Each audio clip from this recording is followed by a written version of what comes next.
সেই লোকদের দেখো যাদের ভাগ্য তোমার চেয়ে খারাপ।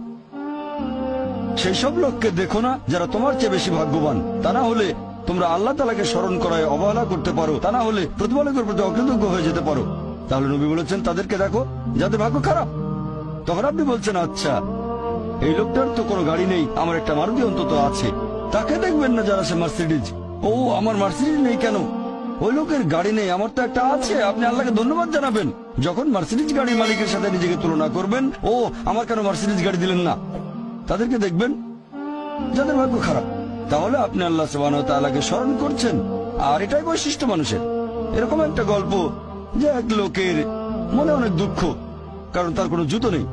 তারপরে সে একটা লোককে দেখলো যার একটা পাই নেই।